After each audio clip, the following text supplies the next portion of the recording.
Hey there, welcome to My Green Pets. I'm William Green, and we're going to jump right in today with Bulbo wendlandianum in full bloom. In fact, one of the flowers opened a few days ago and is actually already starting to show some signs of fading. But this is a very similar to the Elizabeth Ann Buckleberry, really popular Bulbo hybrid. But I think it has some advantages. One is the plant is very compact. If you look behind it, you can see all the little pseudobulbs squished together there.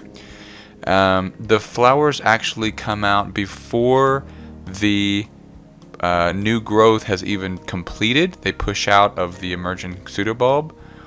And they're just really beautiful, compact little bulbos.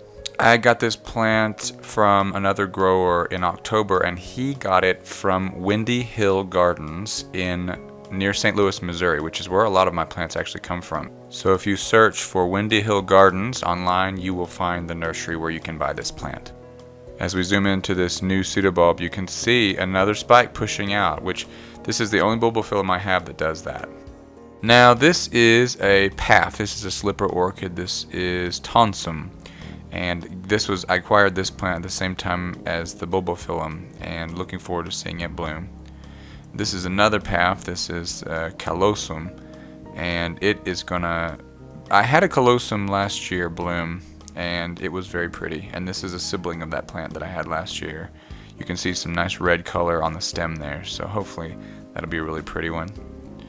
This is a Malaxis latifolia. It's coming out of dormancy. You can see the last year's bulb planted there, and then you can see the new growth.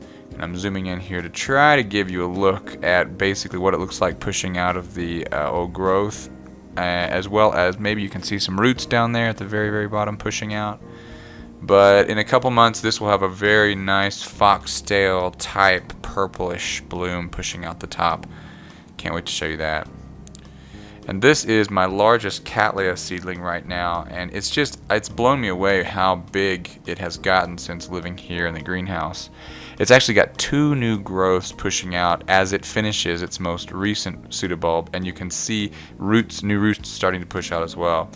I have to say, for my Cattleyas, they're all pushing out new growth right now, but the healthiest ones for sure are the mounted ones, and I say that because the mounted ones have been able to grow their roots out and have the best developed root systems, whereas the ones in pots have been plagued with snails since I have had them. Something about this species, the snails love it. But I've been using diatomaceous earth recently and been having some good results, so hopefully my potted cats will catch up and be able to finally grow out some nice new roots.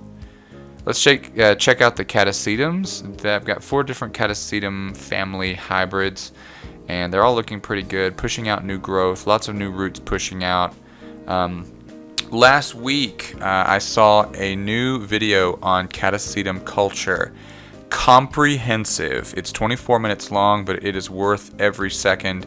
This is by AOS judge and longtime catasetum grower Stephen Van Campen Lewis.